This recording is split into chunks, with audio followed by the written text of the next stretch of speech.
While we've been playing, I've been getting a ton of questions about the Barbarian Build that I've been using, how I like the game, etc, etc. So what I figured I'd do is I would just run a dungeon. I need to unlock a Codex of Power for the Necromancer here for next weekend. So I'm just running this dungeon now. I'll show you the build after. I'll just show you all the gameplay so you can kind of inform your own opinion if that's what you want. I'll also have timestamps so you can skip around if you like. But we're going to do the whole dungeon here, as long as it takes us, and then I'll go into the gear that I've picked, the legendary aspects that I've picked, as well as our skill tree, so you can get an idea of how we've built it. We picked Lunging Strike as our generator and overall utility and movement type skill here, Upheaval as our best spender from the core skill tree, it's just our best option for AoE damage, and then we are using Deathblow as a big cooldown. As our ultimate ability, we picked Call of the Ancients, which I think is by far the best one that you can use at this low level, especially approaching level 25. And then the two buff skills that we're using are War Cry and Rallying Cry. So if you just wanted to know what skills you're about to see, those are the ones. Feel free to pause and read the skill descriptions if you need to. But let's go ahead and run this dungeon. I actually don't remember what this dungeon is, so I'm not just gonna speed through it. I'm just gonna make decisions based off the stuff that we find. But we need to slay all of the enemies, which makes our decision making pretty easy, I would say. We are playing on PC. I actually get that question a lot, but we are playing on PC. I'm just playing with controller because I'm old and I have carpal tunnel. And you know what? It's hard for old people like me to be able to play the game for hours on end without a controller. While we're going, I'll kind of talk about my experience on controller because I really, really like it. I do fully acknowledge the fact that playing on controller is strictly worse than mouse and keyboard. There are a lot of skills that have set ranges on controller, and it's probably one of my biggest pieces of feedback I hope to give to the developers is that you are just strictly a second-class player playing on controller in comparison to mouse and keyboard, because you won't get the full benefit out of all the skills that you could be getting, mostly from mobility issues, honestly. The big example would be Leap. Leap on controller only goes about a third of the way that it could, whereas if you do it on mouse and keyboard, you can clear your entire screen. And I just see that as a pretty massive oversight between the viability between keyboard and mouse. But as far as actually playing it, oh, we got a cursed chest event. But as far as playing the game, navigating menus, things of that nature, I really do like it. I think they've done a pretty good job with it.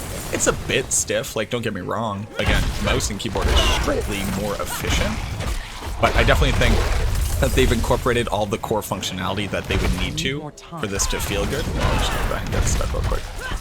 But for this to feel good is on controller right now, and I think they've done a pretty good job with that.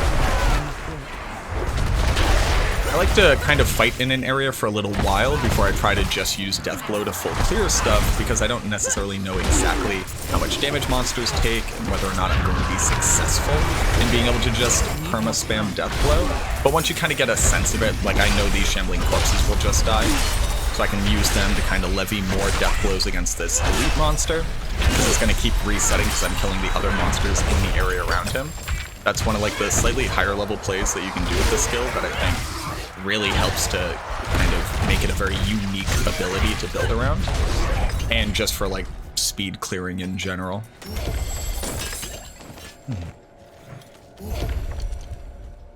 Checking my map very quickly, that's probably my second biggest piece of feedback. I wasn't necessarily expecting to do feedback while we were just playing through, but my second biggest piece of feedback is I need an overlay map. It's just better, I think, in most ways, to have an overlay map if I could have it, instead of this one that's just slightly in the corner. I'm coming from Diablo 2, where I use the information in the overlay map a ton, and the fact that I don't have access to it, it just makes it pretty challenging for me to feel like I'm performing at my optimal level with as much information as possible.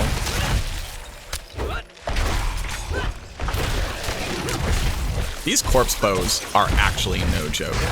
They will just wreck you. They hurt. And I like that. Outside of critiques of the game, I guess we can just kind of talk about stuff. I really, really like that I feel as if I'm rewarded for having knowledge about the monsters that I'm fighting. I know I can't one-shot these bone archers with Deathblow. Let me try. Oh, well, if I overpower, I guess. If I overpower on the attack, I can, but if it's a normal attack, even with a crit, I think most of the time I actually can't. Let's just go back and clear out our inventory. But most of the time I can't kill those monsters with Deathblow, which to me is like, okay, cool. I know I need to do this much damage to be able to start my Deathblow clearing domino effect. And I think that's like good. It's good to reward players for like literally understanding the game at a deeper level. Which, sure, that happens in every game. Don't get me wrong. I don't think that the Diablo 4 dev team invented this. I just think that they've implemented ways of rewarding your playstyle and your game knowledge in a pretty significant way.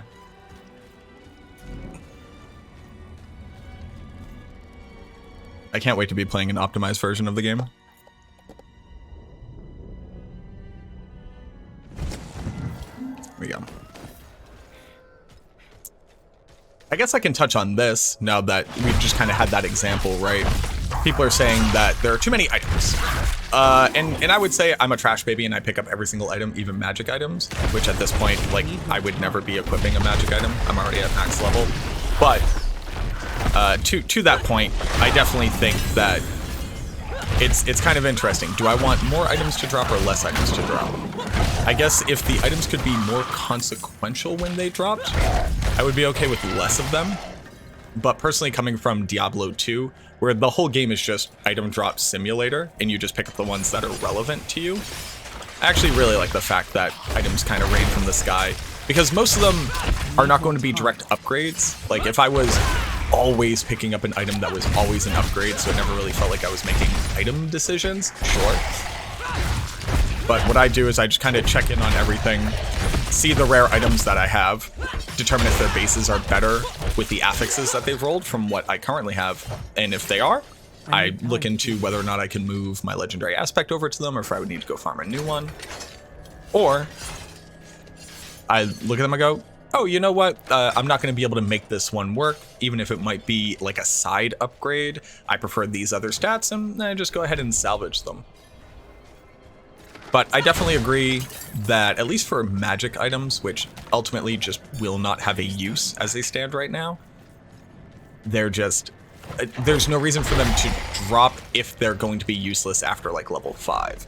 And I do think that that is absolutely one of the problems with itemization. So here we have a big elite. I just go ahead and just smash through with Call of the Ancients. The cooldown is not long by any means, so you could typically use it 5, 6, 7 times during one dungeon, depending on how fast you're going. So definitely do not feel bad or feel like you're going to screw yourself in a scenario by whipping it out when you need to. I also really like the different shrines that are in the game, especially right now where like so much of our, like it enhances your power to such a big amount that feels like you're really getting a huge leg up. Like that blast wave just dealt 10,000 damage, which is at least double what my highest overpowered crit has been at this point. And that's kind of cool. You know, maybe I would be in a dungeon scenario where I wouldn't be able to clear it normally, but I got a really lucky shrine, so I'm able to walk up and just absolutely axe the elites in the area, and you know, maybe that's enough for me to get one reward I wouldn't typically get. I like that option is in the game, especially coming from like a speedrunner background where it's just like, oh, if you get lucky and you get enough XP shrines, you're gonna super over level and then you'll be in a really good place. It adds to what I consider to be like really important potential gameplay experiences in an ARPG. And then sometimes you just get a greed shrine, you just get a bunch of gold, which is also nice, because gold actually has value in this game since it's tied to just about every part of progression for the character, outside of literally putting in your skill points, although you do need them for respecking, so it's also tied into that. I need more time. We've been talking about a lot of different aspects of the game, and what we do and do not like. I will be giving like my feedback. I played a lot of the tech release beta as well. I have a couple hundred hours in the game, and I've seen this content before. I do think that the changes that they've made walking into this beta were pretty substantial, and maybe if I could not die against this guy, that'd be pretty cool. But it's been pretty substantial, and I like the direction that they took a lot of the choices with it, but I definitely do. I have some critiques. I don't think you should take like any one individual person's opinion about what's happening in this game as divine as divine inspiration for sure, right? We're all just playing the early game, and even if there were people who did or did not participate in an endgame beta, if the amount of changes I saw from the press release beta to this one are as substantial as those ones, then even information that people are giving you from there is, for all intents and purposes, completely useless at this point. I gotta find this last little tree man. I need more time. But I will be doing like a my feedback, as valuable as that can be to people who either already trust my opinion about things or are just looking to hear other people's perspective. I definitely think I'm gonna get some guff for my opinions. I think people are going to consider them to be hot takes, which is kind of wild, but I will make that available. That'll be going up shortly at some point. All right, where's Tree Bones? I don't care about these random skeletons, if I'm being honest with you. I'll kill elites. Oh, he's up there. Hold on. Here we go.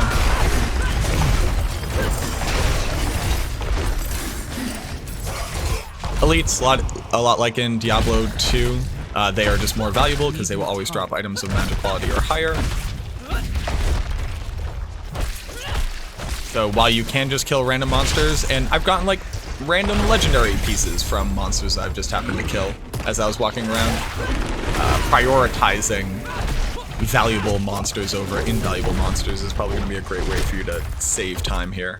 Alright, so there we go. We completed that. I just needed to kill that last tree bones and then kill the last guy. We could just leave. There are other monsters here to clear out if we really wanted to. I might even just check around to see if there's like a cool cursed chest or cursed shrine event that we might have missed. But I don't think there's going to be anything else here. Use a little bit of movement speed. Trot.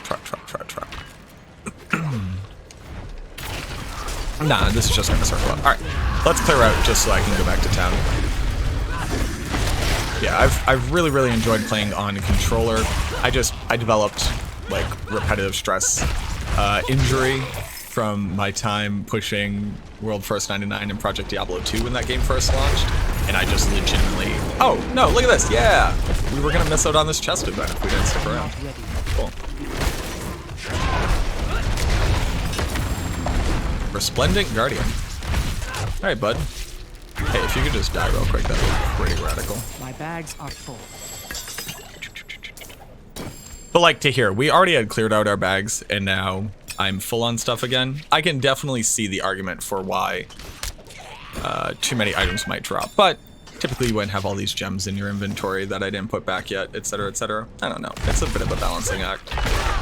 I don't want to play the game and not get stuff for playing the game. Like if I put in an hour, I want to get an hour's worth of progression, which I think Diablo 4 is definitely going to be able to deliver on. But all right, so let's go back. We're going to look at our skill tree, and we're going to look at my gear and the legendary aspects that I've chosen.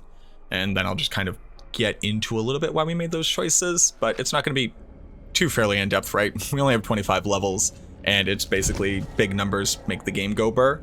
Gotten all of our extra skill points, as well as potion charge from the renown system, so we will have +2 skill points if you haven't done the renown system yourself. You complete all these quests, right? You get waypoints, stronghold, side quests, areas discovered, you unlock a renown system points, and then you get access to these on all of your characters if you haven't seen that yet. For our skill tree, we are, like I said before, we're a lunging strike build. I don't find there to be a reason to put more than 1 point into your generator skill, but this is going to gain us a little bit of mobility, which is definitely a bit of a challenge. The game's just slower, which I do like, especially without having a horse. Mobility is just kind of an issue, and lunging strike literally just gets us to monsters faster. Obviously the enhancement, and then I went with the lunging strike applies bleed. This helps it to add up as more damage instead of needing to put more ranks into lunging strike itself. Down below, like I said, we went with Upheaval, 5 points into Upheaval here. Upheaval is just gross. It does a ton of damage. As you can see, it has 112% of our weapon damage. And then on top of that, the base enhancement has a chance to stun, which is just really nice for survivability and being able to stack damage more effectively. And then Violent Upheaval, if it hits at least 2 enemies, which it always should, it gives you Berserking. So not only does it make your next Upheaval do more damage and give you movement speed, but you're able to use this again as a pseudo mobility option, where if I know I'm going to kill monsters behind me with the Upheaval, I'll toss it so that I will gain Berserking, so that I will run further towards the next monster pack. For passives here, I have picked up the lucky hit chance for core skills to apply Vulnerable. Vulnerable means that monsters are going to take 20% more damage. The way that lucky hit works is if you look at Upheaval, Upheaval has a lucky hit chance of 20%. Every time I hit a monster with it, 20% of the time I will trigger lucky hit abilities. This lucky hit ability says that when it's triggered, it has a 20% chance to apply vulnerable. So it's a 20% chance to do it from the skill, 20% chance from here.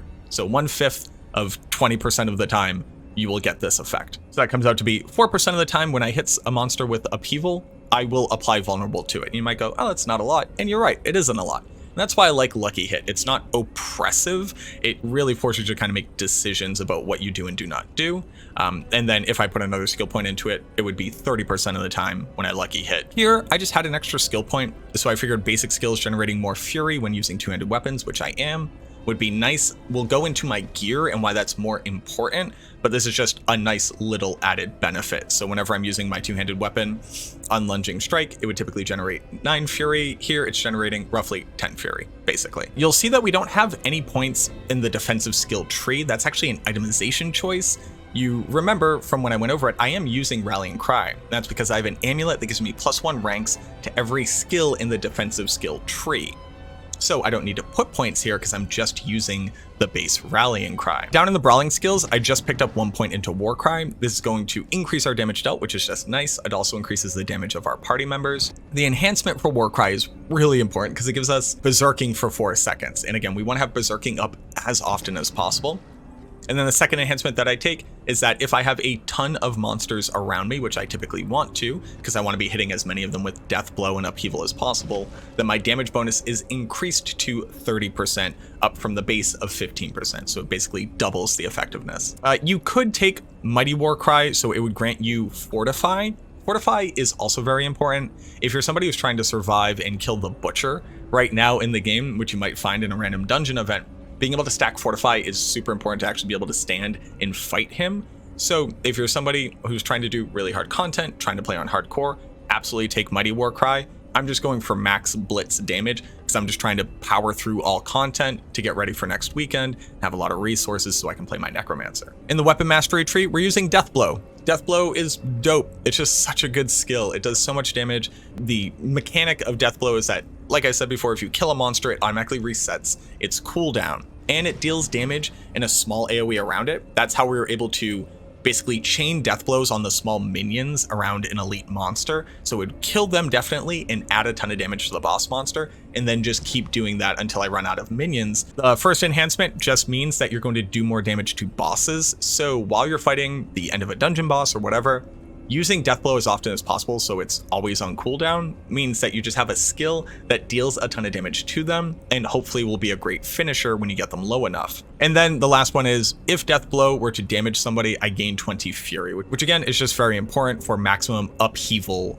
upkeep time, basically. The other one is you can gain Berserking. This one would be fine. I think this comes down to playstyle, but I often find that I'm using Deathblow really aggressively against bosses, and I like the idea of being able to regen Fury as often as possible because truly Upheaval is going to be our biggest damage source. Then down in the ultimates, like I said, we picked up Call of the Ancients. This thing's just nutty. It actually gives you single target damage, especially against bosses. And then you pick up the 2 enhancements as well, which you would need to complete the Renown system to be able to afford these at this point. And then the last one as well, just giving you more bonuses for using it. For our gear, you might go, oh, look at all these legendaries. I crafted the vast majority of these legendaries. I took rare pieces of gear that had stats that I wanted and put legendary aspects on them. I've run most of the Codex of Power dungeons to unlock everything that I could have access to. And then every legendary that I pick up, I've been extracting all of their aspects to be able to use later. So just keep that in mind. Rather than like go through every single thing, I'm just going to talk about the legendary aspects and any particular stats that are actually important. Basically at this point, you want to be taking any gear that says good stats, either more damage, cooldown reduction, increase to your maximum fury, good resistances, or plus skills to the skills in our tree. So if everything that I wore could have +2 Upheaval or Deathblow, that would be sick. The imprinted aspect here is that if I were to become injured, meaning I were to drop below 30% of my health, while I have a CC on me, I will become unstoppable. Unstoppable means you can't be CC'd and you're free from all the CCs that are currently on you. So if you get frozen and then mobbed by a bunch of monsters and you drop down to injured, which typically happens when you're CC'd, you will break free from that. And that's really, really nice if you don't have any other options for unstoppable. The chest is basically nothing. The gauntlets are ones that I specifically crafted. You'll see that I found gloves that had increased attack speed as well as +2 ranks to Upheaval, our biggest damage source, and then 7 all stats, which is also nice. It could have an additional affix if it had dropped as legendary, but these were just rare. What I put onto it though is harkening back to all those times I was talking about resource generation. Each point of fury that I generate, while I have maximum fury already, will grant my core skill, Upheaval, bonus damage. So if I just generate 30 resource, which takes 3 attacks with lunging strike, I will deal a 90% additional damage on my next Upheaval that I use. So this is a way of stacking up a ton of AoE damage onto the build just by having these types of aspects. For the pants, I would rather be using the pants that say your potions will actually give you movement speed while injured, but I just so happen to have these ones. And then this bubble right here, it's while you are not healthy, meaning you are below 80% life, I will get hit and I will just form a magic bubble around me. It's not really important. It's actually just kind of like silly, if I'm being honest with you, but the immune inside of the bubble is really nice and it's helped for a bit of survivability in situations where it got sticky. For boots, I went with max evade charge as the implicit stat here because I like to be able to dodge as much as possible for, again, as much mobility as possible. I'm using these because they say movement speed and fury cost reduction, and then the lucky hit thing, so whenever lucky hit would be procced, dealing damage to a target that's bleeding, which our lunging strike applies bleeding, has a chance to stun them. For the amulet, and this is the thing I was talking about earlier with the abilities here, you'll notice that my amulet says +1 rank to all defensive skills. Defensive skills, the way you identify that is that each node has a name. This is the defensive skills node. So I can choose to use Ground Stomp, Iron Skin, Challenging Shout, and Rallying Cry without having to put points into it.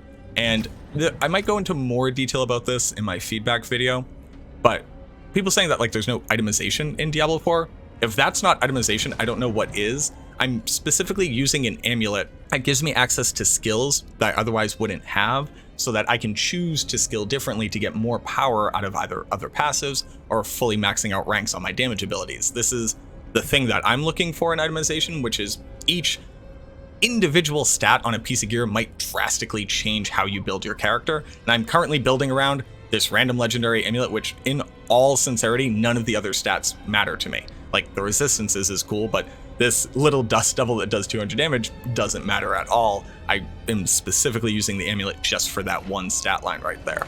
The only thing that's important here is actually the aspect that I imprinted on it, which was killing an enemy with a core skill refunds 10% of the base fury cost back to you, and this can happen once per cast. So when I hit Upheaval, I'm probably going to kill a monster, meaning that every time that I cast Upheaval, it basically costs me 10% less fury than it normally would. So I'm able to Upheaval multiple times per fury orb, whereas you might only be able to do it once or twice. This ring for the legendary aspect of whenever you deal direct damage while berserking, which I want to have berserking up as often as possible, is going to do 36% of the base damage as additional bleed. So being able to apply more bleed while I'm berserking helps to trigger other effects, which also look at the bleed that I apply to the target. And this means that all of the damage that I deal effectively is now a bleed skill. Another really cool legendary aspect that becomes a whole build identity. If you are trying to build Bleed Barbarian and you want to pick all the things that trigger off bleed, you don't necessarily have to use skills that specifically have bleed, because if you keep up berserking, then all your skills have bleed. It's pretty neat. This is the strongest two-handed mace that I currently have. It has critical strike damage, overpower damage, core skill damage, which is good because I use it for Upheaval, and then damage to close enemies, and we want to be near enemies so we get the biggest benefits out of our buffs. So it plays into this close melee range as opposed to more of a ranged Upheaval version of it. The really important part here, though, is that basic skills grant 50% attack speed. I'm going to touch on this a little bit more because I don't think everybody necessarily understands this, but my Barbarian has 4 weapons, and each one has a legendary aspect. And they all apply to attacks that I make with any of the weapons. So while using a skill with the weapon will read the stats on it, the legendary aspect applies whether or not you are attacking with that weapon. And I'll do a little highlight of that in a quick second, but I just wanted you all to know that beforehand. This one is a bit more niche, but it says that I have increased critical strike against injured monsters. So when monsters are closer to death, my DPS goes up effectively. And then while I'm healthy, above 80% life, I gain additional crowd control duration or stun length, which is I think the only crowd control that I currently apply to monsters. So if I'm keeping my health up, I stun monsters for longer. And if I'm getting monsters down to injured status quicker, I crit more often. Just all around a good general aspect. This one is like just very, very powerful, and just stick with me here. Skills deal up to 30% increased damage based on the available primary resource when cast. So if I max out my resource and I over max out my resource so I get that additional core damage we were talking about earlier on Upheaval, just by using Upheaval at max resource, it does 1.3 times damage. It's just a 30% increase in damage. So using this 30% here, and then this one 90% here, if I get up to maximum fury, and then I continue to hit them 3 more times, I'm doing an additional 120% damage on my next Upheaval use. And that's just across the board. Whenever I use a skill that deals damage, based off how much fury I have, I just do extra more damage. I think this is by far one of the best and most powerful aspects. I would love to be able to put it onto a two-handed weapon. I don't currently have a good enough one to put onto a two-handed weapon. Putting it onto a two-handed weapon would gain me an additional 100% effectiveness, so I'd be doing 60% damage. But basically, I need 2 or 3 more weapons so I can kind of swap around my aspects without losing actual weapon damage itself. And then for my two-handed slashing sword, attacking enemies with a basic skill increases the damage of my next core skill by up to 50%. So attacking monsters with my basic skill, which gets me my fury, which if I attack them multiple times over gains me additional fury, meaning I'll be at cap fury, will increase my next core skill use by an additional 50%. So this is 30%, 90%, and 50%. Add that all together, you get an additional 170% damage. So after I generate a bunch of fury, my next Upheaval is doing 270% of its base damage and an AoE behind me. And that's how this version of the Barb is putting out the amount of damage that you're seeing and being able to crush things, especially when they get lower on life. So all of a sudden now I'm critting more with my damage. That's the idea. So I want to show the proof that your legendary aspects apply to all of your attacks, regardless of what weapon you're using. So to do that, I'm going to attack with my sword instead of using my hammer. I'm going to take off my hammer, show you the attack speed, and I'm going to put the hammer back on and show you the attack speed again. So to be able to do that, and I'm used to doing this on controller, so hold on. To be able to do that, I need to go to the skill itself. If you've never seen the Barbarian, you have the arsenal system. You're able to select which weapon you use per skill. If you just do the arrows like this, it'll pick the best option for you, but you can cycle through if you want to. So I'm going to set Lunging Strike to use my Scorch Blade. And right now I'm just going to do that, and you'll see how fast I'm attacking. So I'm using the Scorch Blade, which does not have the basic attack skill animation as faster aspect on it. And then let me take off my Rabid Horn cudgel here, and then attack again. One more time. One more time for the people in the back. Put my base skill has 50% increased attack speed on. Attack with a completely different weapon. So your legendary aspects from all 4 of your barbarian weapons will apply to whatever respective effect that you are applying in the game. And let me just make sure to go swap this back over so I don't swing the strictly worse weapon. There we go.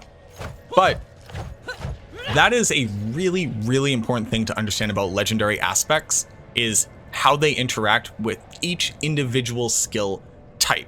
So this thing increasing my base skill attack speed means I'm able to generate fury faster, attack faster, so I'm able to put out more DPS obviously, move faster because it's a pseudo mobility skill, which generates me fury faster, which gets me up to my cap fury faster, which means that I'm using basic skills to get up to this 50% bonus faster, so that when I do drop this Upheaval, it's coming down like a megaton hammer. But I think that's a about it that I can kind of give you insight on right now as far as the Barbarian. You can take these same concepts and apply them to the other classes, so just make sure that you're really looking at what legendary aspects you have. Make sure to go unlock all of the options that you do in the Codex of Power so you have as many tools to play with as possible. And make sure to check out your rare gear. Like this example right here, this rare piece of gear was just strictly better than anything else that I had, the upheaval and the attack speed and the stats. So I ripped the legendary aspect out of the legendary piece of gear that I had and tossed it into this one and made my very own little piece of orange gear. I appreciate that you've watched this video. Thank you so much for making it to the end, and I look forward to seeing you in the next one.